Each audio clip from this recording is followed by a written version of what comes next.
Hey everybody, Erica Burnett here. I'm the founder of the She Can Say It podcast. And I wanted to do this video to share my experience with you all being a fatherless daughter.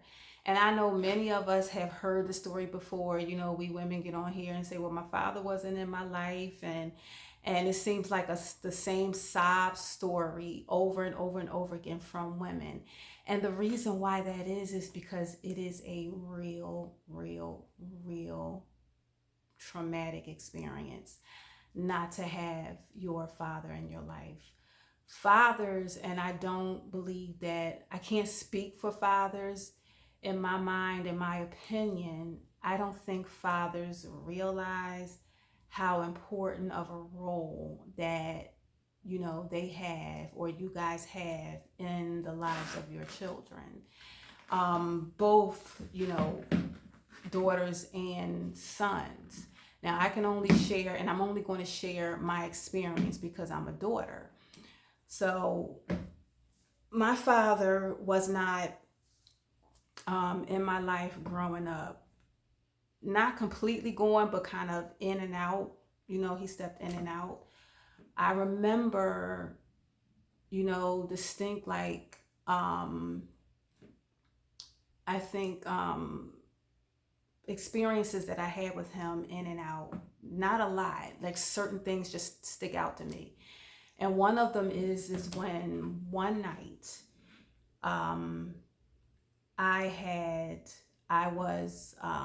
my father told me he was going to come over and see me. So, I was excited. My mom dressed me up, put me in my little dress. I think I was like maybe 6 or 7 years old. Put me in my little dress, and hair all done nice up, and I'm sitting by the window looking, waiting. No phone call, no show. And whenever that happened, I would call because it happened multiple times, but this specific time sticks out. My grandmother, she was no joke. She was no joke about her grandchild. When I called my grandmother, I would tell her, grandmom, dad said that he was going to come over and see me, but I have not seen him, and I'm calling him and not getting a message. And my grandmother would say, stay right there. Stay right there. You hear me, Erica? Stay right there. I'm going to call your father, and I'm going to see if I can get him on the phone. And she said, stay by the phone. I'll call you right back. And so a few minutes went by. She said, Erica, I called him. I couldn't get him. I left him a message. She said, the minute I hear from him, I will let you know, and I will make sure he calls you. And when I tell you, my grandmother was the only one who could get him to do that. She did not play. When she told my dad to call me, he got on the phone and called. And even when he called, I was excited to hear from him, but at the same time, I was disappointed that he didn't show. And things like that went on all the time. He made the promises and never showed. As I got older, it's amazing how some people will get really, they'll get used to it to the point where they're no longer disappointed. They don't care, become very numb. I didn't become numb. I still, growing up to a certain point, I think until I got into my maybe early 20s, where I still, when he made a promise, I still, looked at him as he was going to keep that promise. So as you can imagine, my heart got broken over and over and over again. And it is a very traumatic experience. And the reason why I say that is because women, and I can't speak for all women, but my sisters, some of you guys may, understand where I'm coming from.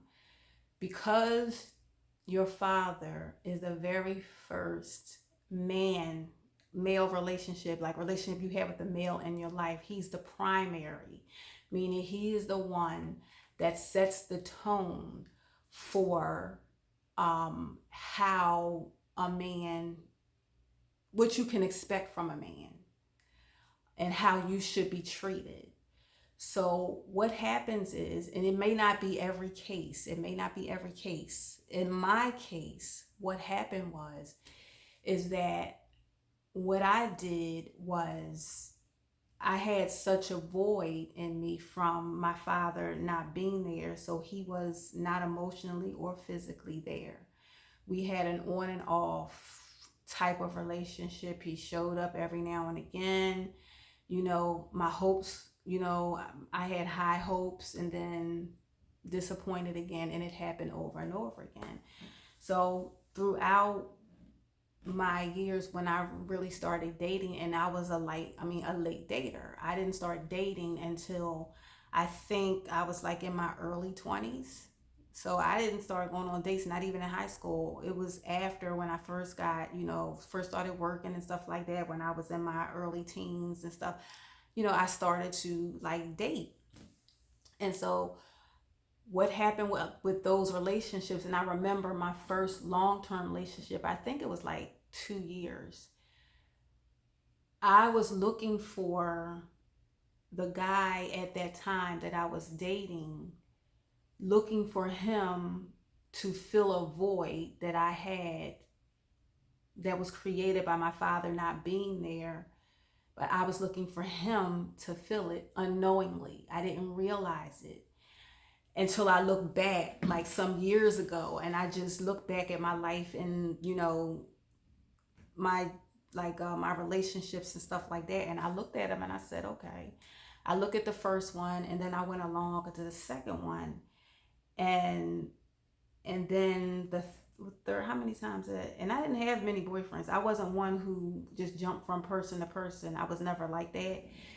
And it hit me when I got married. When I got married and the marriage was not going well, I sat back and I thought about it. And this was while I was married. I had been married 7 years. And so I thought about it and I said, and I sat back. And my then husband, ex-husband now, had the same traits as my dad. And I didn't realize it until I saw some of the characteristics. Wasn't emotionally available, almost never physically available, and we were living in the same house. Sort of like a disregard for, my feelings and things of that nature. Didn't want to take responsibility for, his actions and stuff like that. And I just sat back one day and I was like, and I thought about my past and all of the interaction I had with my dad. And I said, you married your father. And out of the blue, this voice in my head just said, you married your father. Your husband is just like your dad. And that's when I figured out, you know how you had those aha moments? I had an aha moment and said, that is what that, I said, not that why, and that's why I'm having a brain freeze right now. But I said to myself, and I just looked back at all those interactions and I said, that's why you chose him. I said, that's why you chose him. You were so used to that behavior that you thought it was normal, and that is what your relationship was going to be like, supposed to be like. And I said, wow. I said, that's interesting. And it shocked me. And I said to myself, I've been chasing or dating versions of my dad. That's why those relationships did not work. It's because I was looking for those men to fill a void that they didn't place there. They didn't put the void there. My father did. But because I couldn't do anything with him, he was gone, because he's been in and out of the picture. Every romantic relationship that came into my life, I expected those men to fill the void that he left. And that was not their responsibility. But at the time, I didn't know that. And I know a lot of people have heard that, because I've heard people on various videos speak about things like that. But it's a true thing. It's a very true thing. In my experience, very true thing is that you don't even, sometimes we don't realize the void is there. And the thing about it is that now to this day, now I'm single now, to this day, my father is still, we still, don't communicate at all. I'm not angry with him. I don't have a problem with my dad. I forgave him a long time ago. And I'm going to share a bit. It's a long story. It's been a lot of ups and downs in our relationships. Like, one instance was when that sticks out in my mind right now. I don't completely remember everything, but one thing that sticks out is when I got married. And I got married, and my father, of course, he was at the wedding and everything. He walked me down the aisle. Now, this is how forgiving I am. I didn't really have a big relationship with my dad. He showed up while I was dating my ex-husband, and they seemed like they got along together pretty good. And so he walked me down the aisle of my wedding. Not too long after I got married, my father just disappeared. I would call him and he would not answer my calls. He would not return any voicemail messages. And this is after the wedding now. He picked me and my then newly husband up from the airport, came and got us from the honeymoon and all of that stuff. And after that, he just was gone like a ghost. The thing about it is that I found out later on that he and my husband were talking. I don't know what they were talking about, but they were still close. So if my husband called him, my then husband, if my ex-husband called him, he would answer his calls. He wouldn't answer mine. Or if he left a message, he would call him back, but not me. And so I said, okay. So that was another instance. And there were a few other instances like that happened during the course of our marriage, where he was communicating with my now ex-husband and not communicating with me. Further along, like in the relationship, I keep looking off to the left. It's a habit. Please don't pay me no mind. It's a habit that I just look off to the left, because I'm remembering the stuff as it, I'm saying it as it's coming. The big one was for me, when I decided to get a divorce. I called the divorce for many reasons. And my father found out from my ex-husband that we were getting divorced. Because I don't think I told my father. I told my mother and my brother, but I didn't tell my father. We weren't talking, so there's no reason for me to even, go there. So when he found out, he calls me. Now, we don't talk, but he called me when he found that out. And he said, I heard y'all, and I said, yeah. I said, I'm getting a divorce. And he was like, well, you sure you know? And the thing about it is, I didn't feel comfortable even talking to my father, because at that time we had no relationship. And he just was so pro. He didn't even ask me how I felt. He didn't ask me, Are you okay? None of that stuff. Just he was pro Kevin. You sure you don't want to give him another, my ex another chance or whatever have you, and all this other here stuff, and just went on and on and on. Now fast forward, because I know I skipped a whole lot. It would be a whole book by the time I got finished talking. I skipped a whole lot. The part that got me about our relationship, it was bad enough that he was communicating with my ex-husband and not me, was when during COVID, because we had started talking back up after the divorce, like a little while after the divorce, we started talking back up again. We started communicating again. And, call him, see how he's doing and all that stuff. I even went over because he wanted to apologize for how he had been acting and all that stuff. And he apologized, but it went right back to the same behavior. So that seemed like a waste of time. And this is not to, I'm gonna stop and say, this is not to bash my father. This is my experience. This stuff actually happens. And I'm telling this for a reason. And towards a little later in this video, I'm going to tell you why I'm talking about all of this.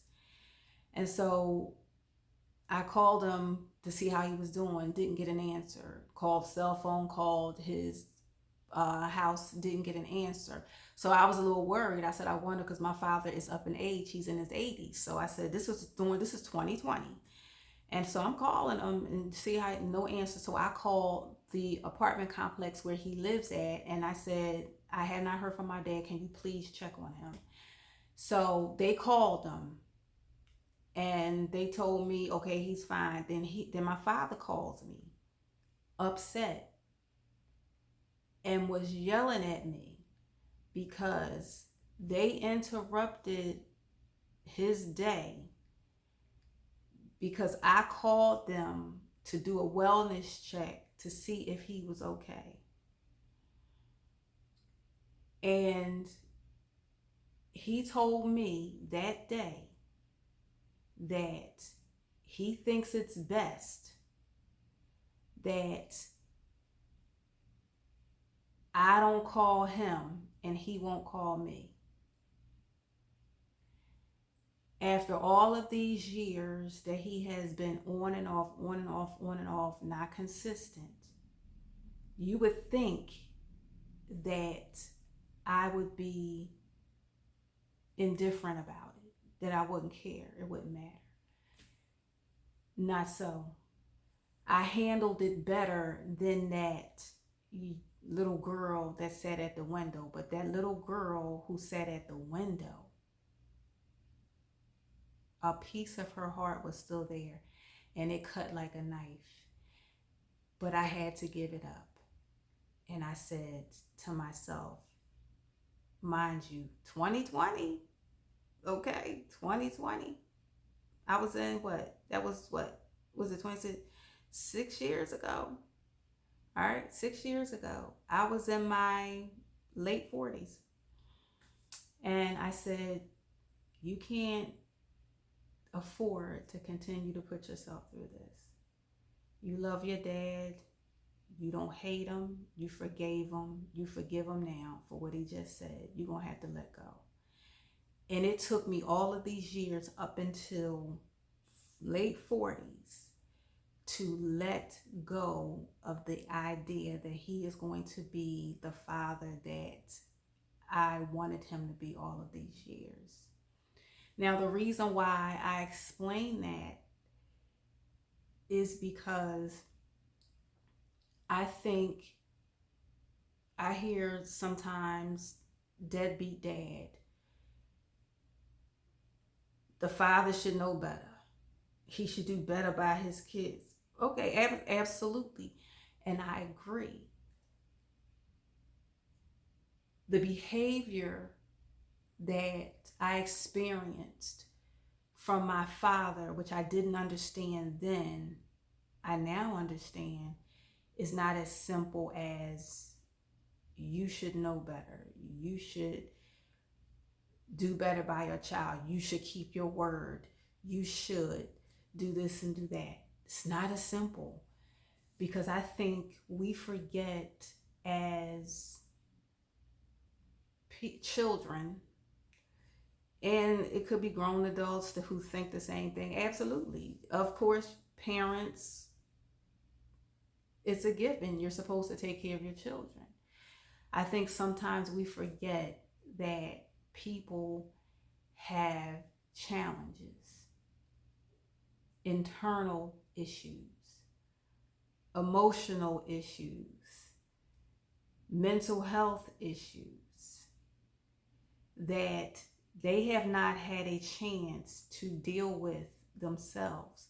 So you're taking someone who has these issues, these internal issues, emotional, mental, whatever it may be, and now they haven't dealt with their own. So now they have children that they're responsible for. So you got a person who has all these issues, and now they got kids that they have to spend time with, which takes a lot of emotion to do, a lot of patience, a lot of love, and a lot of kindness, which some parents don't have. And I'm not making excuses. People operate from where they are at the moment. We only can give you what we got at the moment. So if you have parents, and I'm talking, my experience with my dad, when you have someone who has not worked out their own internal issues, what do you think they're going to do with that? How are they going to give you what you need when they don't give it to themselves, or they never got it? They don't even know that certain things that they needed that they didn't get from their parents. So if they don't have the tools to take care of you and to give you what you need, you know what I mean? I mean, give themselves what they need. How are they going to give that to you? And when I look back at all the behavior that my father exhibited, there were some issues. There absolutely were some issues. Absolutely some issues. And that's why it was easy in that moment to forgive what he had done and for what he had said. Not that it didn't hurt. It did hurt. It's just that now I understand. And you look at it as you get older, we got to start to, I think, be a little bit more compassionate. I'm not saying let off the hook. Let everybody off the hook for them not being there and them not providing, it's not about money, but providing love, kindness, and patience and time. Because we children, when you're young, you want time. You're not really worried about money that I know of. I wasn't. Nowadays I don't know. But it's more about the time. I can remember, and that's what I mean about men and your place in your children's lives. Very important. Extremely important. You guys do not know, some of you know, but there's a lot of men out here who do not know how important your presence is, how important your voice is in your children's lives. I can still remember when my dad was there when I was younger, those happy moments where he would hug me and kiss me on the cheek, rub his beard on my cheek, and said he would tell me he loved me. I can still remember that like it was yesterday. And I hold on to that. And that helped me with the forgiveness that I gave him from everything else that he did not do right. Because those moments, he showed me love. He gave me that in that moment. And I held on to that. I can still hear the voice when he gave me small little pieces of advice that I still quote in my head today to help me remember certain things and not to feed into certain things. Fathers, I'm telling you, men, y'all voices are very powerful. Your presence are very powerful. When you walk in a room, it's just like my protection is here, my security is here, my comfort is here, my all of that stuff is here. You guys are important. You guys are important. It's not just about the money. It's not just about the money. It is about your presence, and it is about the innate nature of your being. Just in the room, you have such a sense of power and security, and just it's a beautiful thing when you think about it. It really is a beautiful thing. And like I said, I can only speak from my experience um because of the memories that I have of my dad in a time we did spend together. It wasn't a whole lot. It was enough for me to be able to feel his energy and stuff like that, and know that it's not that he didn't love me, and it's not that he doesn't. I truly believe he doesn't know how. And I don't think he does. I don't think he knows how to do it. And I think that's true for some other fathers. Some of them just don't know how. And some other fathers have, like I said, have not even issues. It might be characteristics.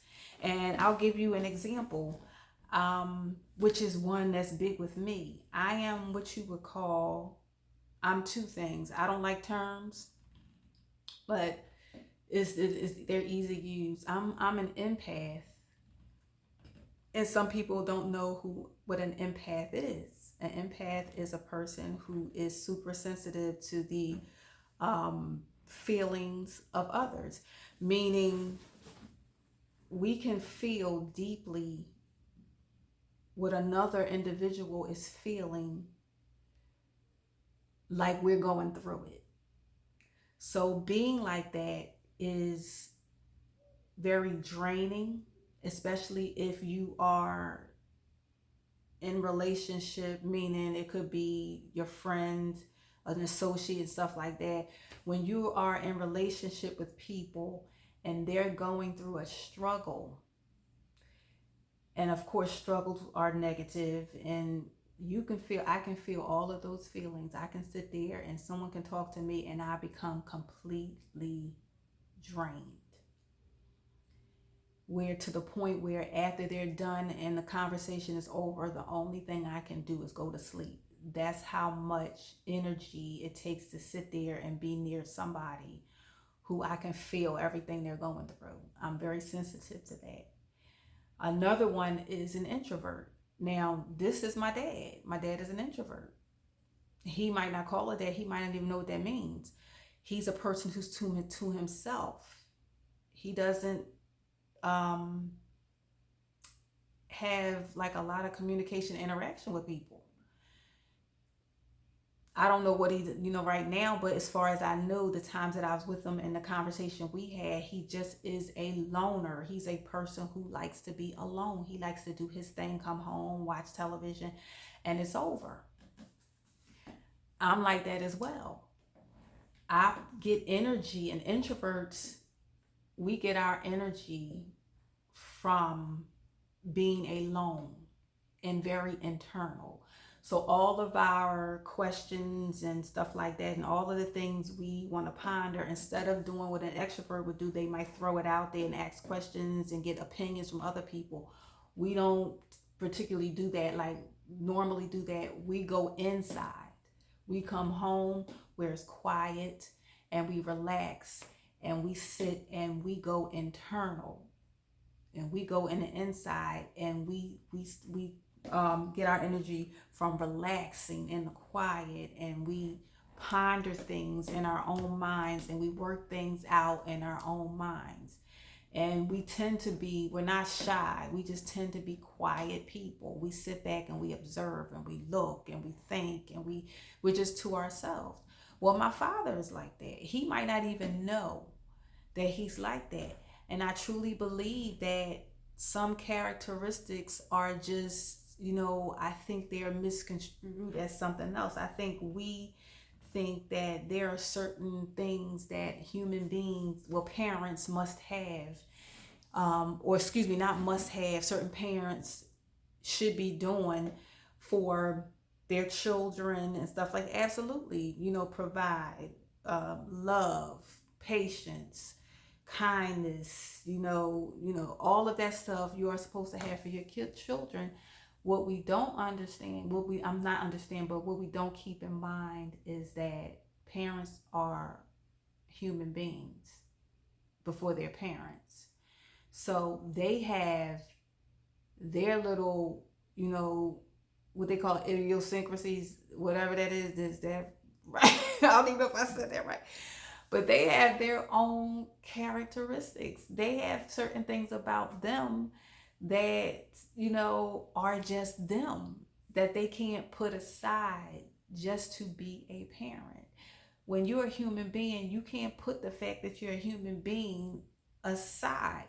If you're an introvert, you gonna be that. If you're one, let's say, drop the term, if you're one who likes to be on their own by themselves, sometimes you can be a parent and still do that. You can be a parent and say, and pay somebody to watch your child while you go and you have time to think by yourself. Because a lot of times when you don't have the space to be yourself, what happens is you can have a nervous breakdown. It can cause mental health issues when you're not allowed the room and the space to be who you are, to be authentic. It can cause issues. It can cause a lot of emotional and mental issues, which is not good. So I don't advise nobody, if your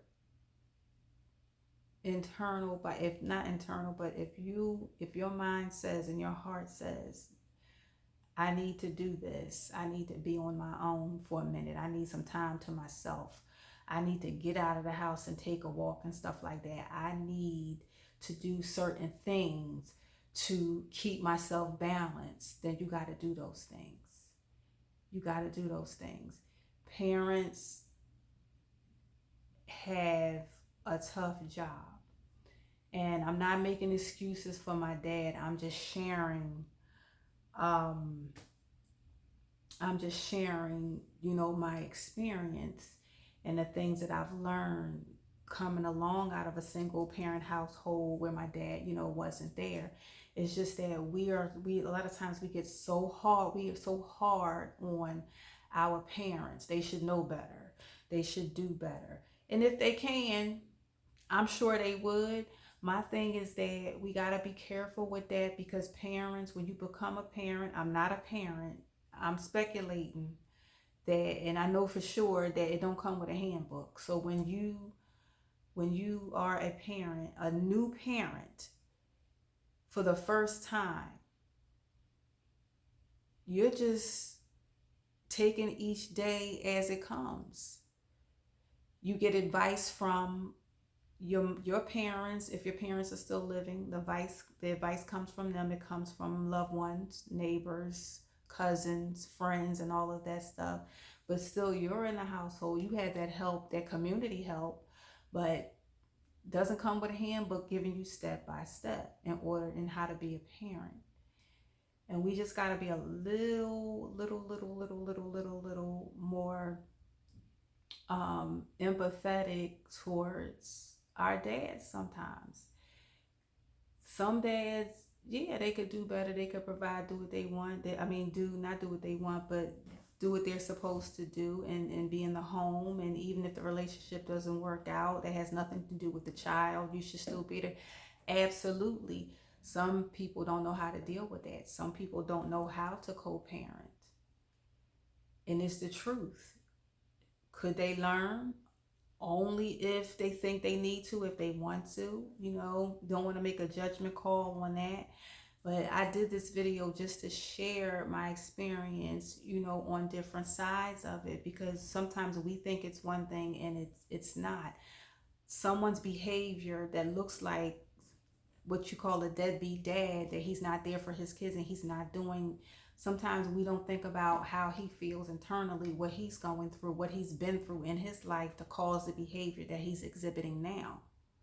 And if he doesn't have anybody to talk to him and tell him that, or show him the way to parent, and, help him get some help in certain areas and stuff like that, then, you can't, if he doesn't have that community, somebody show him and stuff like that, then how is he to learn? How is he going to learn to show his children?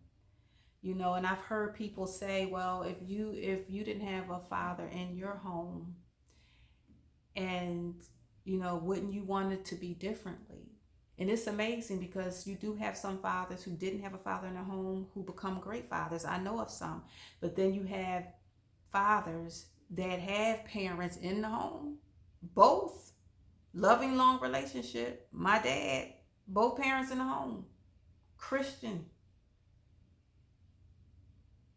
through and through. All family was together, all the siblings and stuff. And he still, he's still straight. He wasn't there, and he wasn't, in my life. So you can't really say that there's no like real like standard. There's no, what you gonna do with that? One household turns out one way, the other one does. So there's nothing you can really do about that. There's no rules on how things are gonna turn out. I'm sorry about that. Oh, I just wanted to share that experience and let folks know that it's a real thing. It's a real thing. When the dad is not in the home, it upsets. It upsets the child. It changes. Sometimes it can. I can, not all the time. Sometimes I think it could change the trajectory of the child's life, like meaning direct direction that the child is going in. So it's a very, very good possibility that can happen, or not, but you guys, you fathers, you have a very, very, very powerful presence, and you can definitely make a difference in your little girl's life, to the point where, you can show her the way and show her how she is to be treated, and show her what she deserves, and make sure she doesn't go outside of the home looking for, love in all the wrong places, which is what I did because my dad wasn't there. It took me years to learn on my own. And if he was there, I definitely, in the household and teaching me, my life, I believe, would be different. And I'm not saying there's anything wrong with my life now. But in the romantic department, it's a struggle. It was a struggle. I'm cool now. I've gotten over that. But it's cool now. And I also wanted to say to the daughters out there, the fatherless daughters, the daughters who grew up in a house without their dad, single parent home with their mom, forgive your dads. Forgive your dads for whatever reason. If they're still living, they weren't there. Forgive them. Just forgive them, and know that they are human, and that they make mistakes, and that every move that they made, this may not be for every dad, but every move that they made it had nothing to do with you. It wasn't personal. It wasn't a personal thing. It's not that they disliked you, or they just didn't want to see you, or you just were not good enough for them. I just don't think that's the case. I think they had some stuff going on within themselves that had nothing to do with you. You just happened to be there, to be on the other end of that, which is traumatic, and it takes a lot of getting over. But you'll be fine. If you've gotten this far in your life, you'll be fine. Just forgive, and let it go. And if your dad wants to come back and do a, have a relationship, you can, as long as you understand the control you have over that, that you don't let, too many expectations get in the way of your thinking. Just expect him to be human. Just expect him to be human, because even with that, coming back into your life, he'll make mistakes, because we all do it. We all make mistakes. We all disappoint someone or have disappointed someone. So your parents are just human beings doing their best when they can do their best, but sometimes they just don't meet your expectations, or just the expectation of being what, you know, a parent is supposed to be. Whatever that means. It's a different um it's a different thing for, everyone. So I just wanted to say that. I wanted to share my experience, and I hope it shed light for some of my sisters out there. And fellas, I hope if a fella or two watches this video, I just want to let you know again, you guys are needed. You guys are very much needed in the lives of your daughters. You don't understand how important you are to your daughters, and how you can make a difference in how they grow up, how they care about themselves, their self-esteem, and how they choose their life partners. So I hope this video was beneficial to everyone who watched it. If you have any questions, feel free to drop them below the video. And like always, there's a link to the resource page. I always provide resources for all of the videos that I do, to kind of guide you through what I talked about in the process and all that stuff, and then give you some things to think about and help you along this season in your life, because it's a real thing and it's still going on. And we're just hoping that more dads are there, and that they understand their worth, and that they are very much needed. So hopefully I'll see you soon. Take care. Take care of yourselves, and have a great week. Talk to you soon. Bye.